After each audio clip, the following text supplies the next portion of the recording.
All right, it's about 10 o'clock at night. We have been up since 4:30 this morning, but we made it all the way from Livingston, Montana to Rock Springs, Wyoming, through Yellowstone and Grand Teton, and saw some amazing things. Lots of footage to go through, but it was a fantastic day. And here's some of that footage now. We left off in part 4 with Old Faithful doing her thing. We'd already walked around the surrounding paths to the other hot springs, so when the geyser was done, we made sandwiches in the back of the car and waited for traffic to die down. Most of the facilities and buildings still had limited occupancy and long lines, so a car lunch was cheaper and faster. Unfortunately, we didn't have more time to explore the park, but we did drive up and see a great view of Yellowstone Lake, despite the clouds, then south again with a stop at Lewis Lake for Joan to dip her toes, and some exploring around what I think was Moose Falls, but I didn't recall seeing a sign.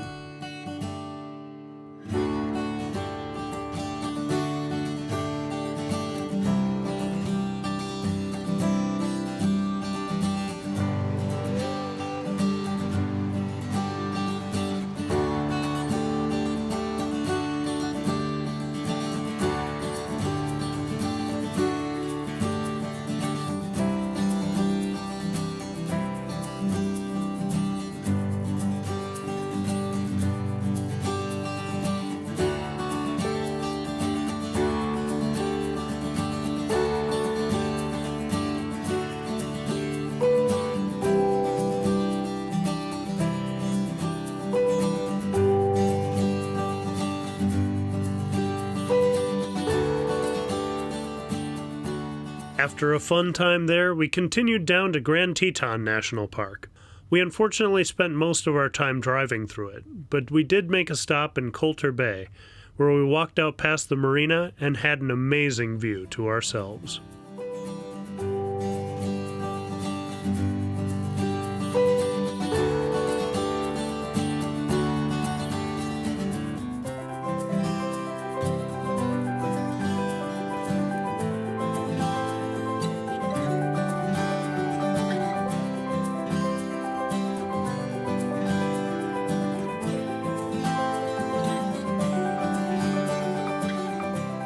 I could have gazed at those almighty mountains forever, until a certain scent filled the air and we realized we had an urgent diaper emergency that required an immediate hike back. Note to parents, the changing station in the visitor center men's room is in rough shape and was a real challenge. But after that debacle and a half hour of washing hands, we were back on the road to Jackson with more buffalo and mountain views along the way.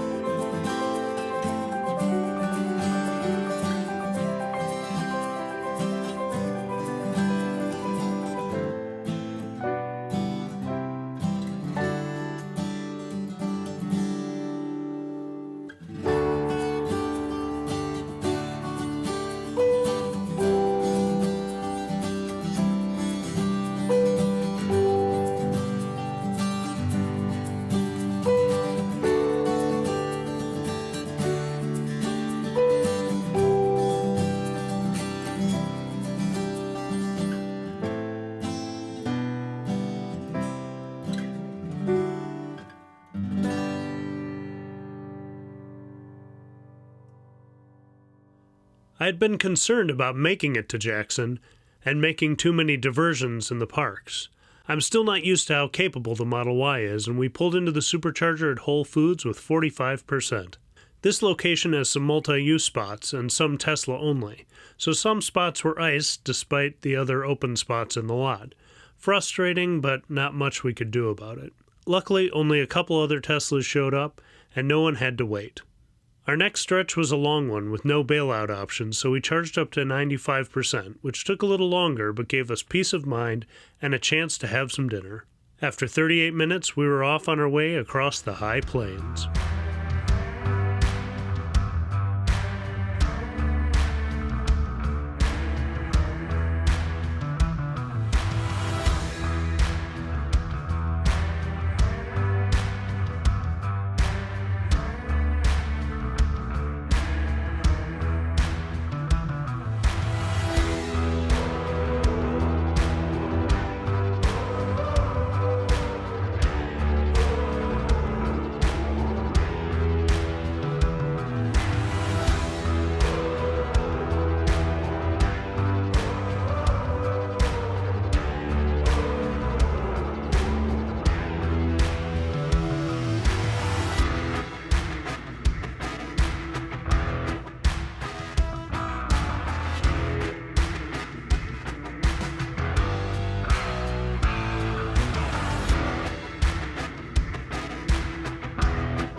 got Joan down after a much needed bath and rolled into the Best Western Outlaw Inn parking lot thinking, well, we'll check in, get her situated, then go and supercharge. And turns out that they have destination charging right here.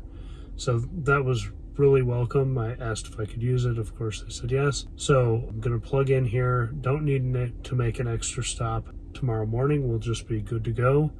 And that is fantastic news because because it's not near this hotel, I was a little concerned about charging too much overnight and leaving it at a high state of charge, or having to trek over to the superchargers again in the morning to top up. And tomorrow morning's first stretch is also going to be a pretty long haul down into Colorado. So I want to be sure we're prepared for that.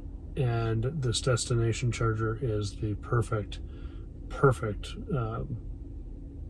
way to make sure that we're all comfortable. So excellent. Really appreciate that. And I need to get some sleep. So I'll catch you tomorrow. The Best Western Outlaw Inn needed a little physical maintenance, but was otherwise clean and comfortable. We had a tricky door handle, and the stopper for the tub broke, so we couldn't drain it after Joan's bath. But it could have been a fluke. It was a little frustrating nonetheless. Good morning and welcome to beautiful Rock Springs, Wyoming. The next morning I got up early to record the second teaser for the series with my professional video setup. Then I ran next door to the gas station for coffee and saw a Corvette group pulling out for their day. We packed up as the car reached 100%. I'd set the charge rate low overnight so it wouldn't finish at 5 a.m. and sit at 100% for too long. We headed east on I-80 through the cloud cover and construction across Wyoming.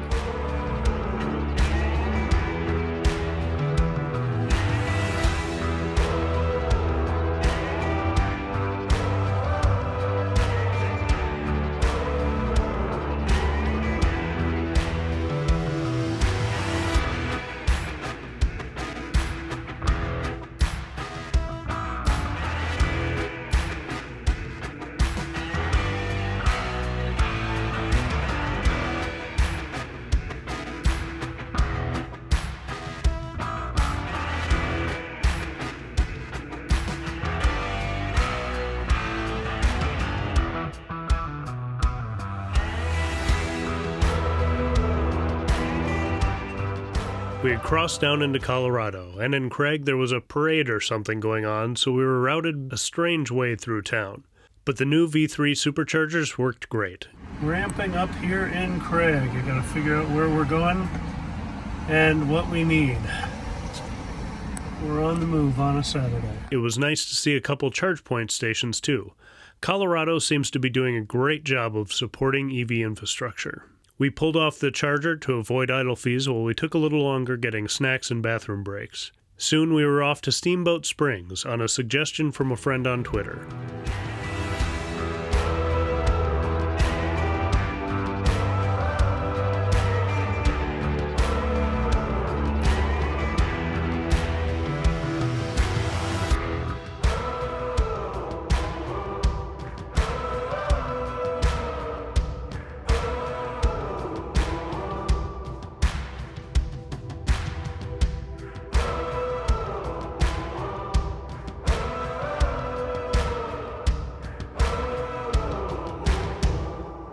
Through Steamboat, there was a massive downpour, so we hit the Golden Arches for lunch to wait it out.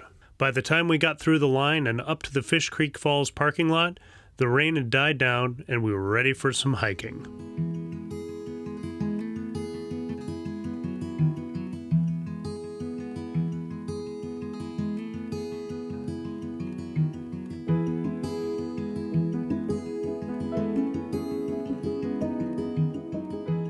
Fish Creek Falls was an epic suggestion.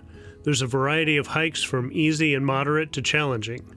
We started with the easy overlook trail, then walked down to the creek. Up the other side it becomes pretty challenging, especially while giving a piggyback ride. We went up quite a way but didn't make it all the way above the falls before deciding to turn back. Still, it was a beautiful and exhilarating hike.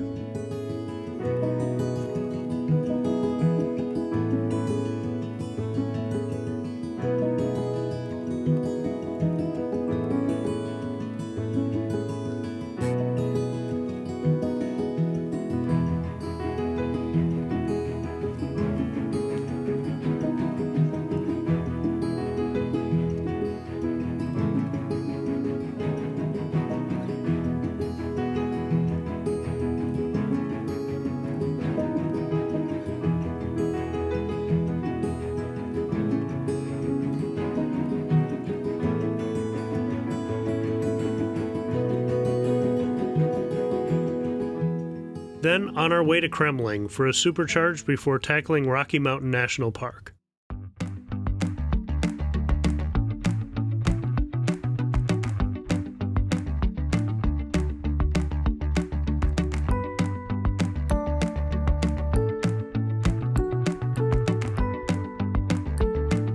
Ramping up in Kremling. 199, 210, not bad for a 32%.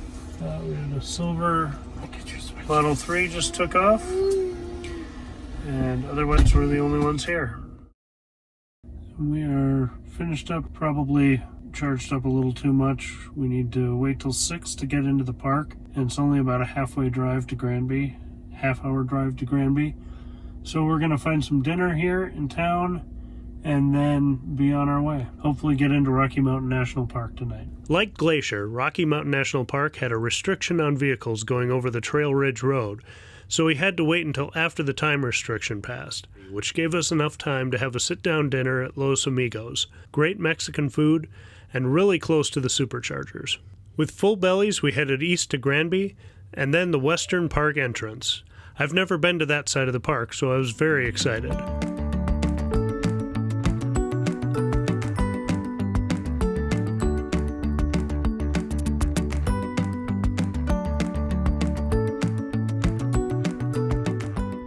Right past the gates again, we saw a couple moose that were obscured by trees. The scars of forest fires covered huge chunks of the park, and it's hard to comprehend how terrifying fires at that scale would be. Farther in was a huge valley meadow with lots of grazing elk. We skipped the stops with tons of visitors and found another quiet pull-off with some trails.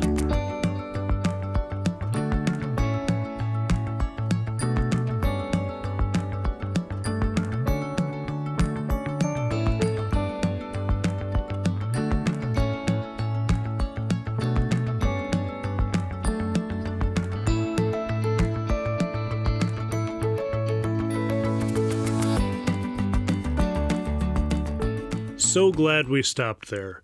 The main herd was in the distance, but a couple female elk were grazing nearby, and with a 500mm lens, I was able to get close without being close.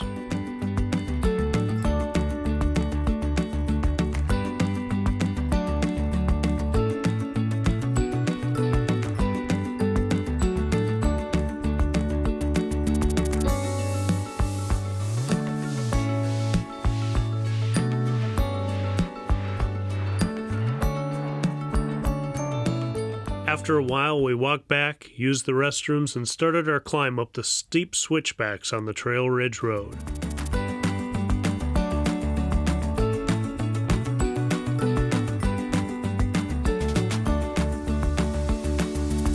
Through the trees and pull-offs, you could see the giant, beautiful valley shrinking into a miniature. Truly amazing.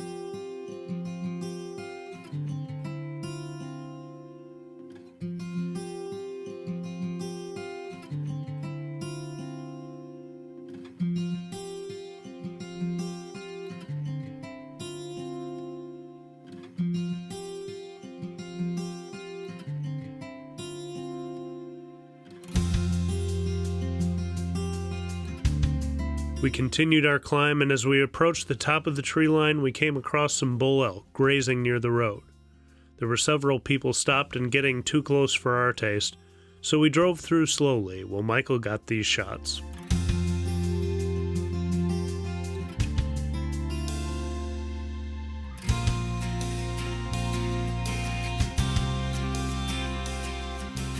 Higher and higher, the Model Y kept all of its performance and pep, the benefit of not having an engine. We passed the Alpine Visitor Center as visibility was pretty low, but we pulled out somewhere near Gore Range or Rock Cut to experience the thin air and cold for a short stint. It's a good thing we brought Joan's jacket.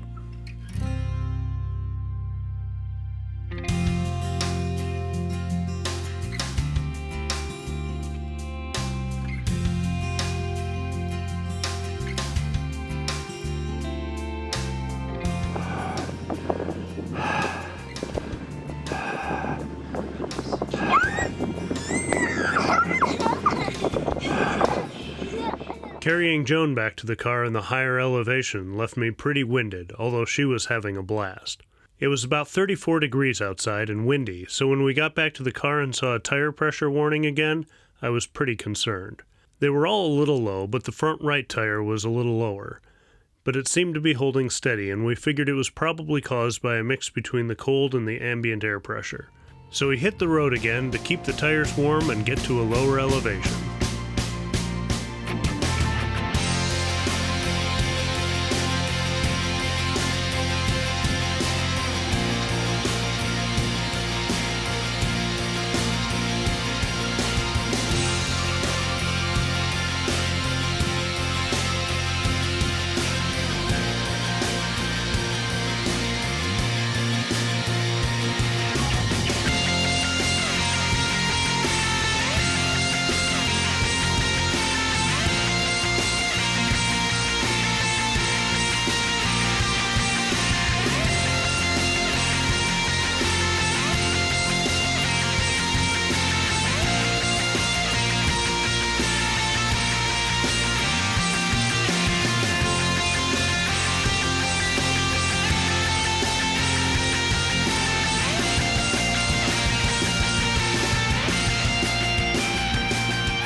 With the huge gains in regen coming down the mountain, we probably could have made it down to the Loveland Supercharger.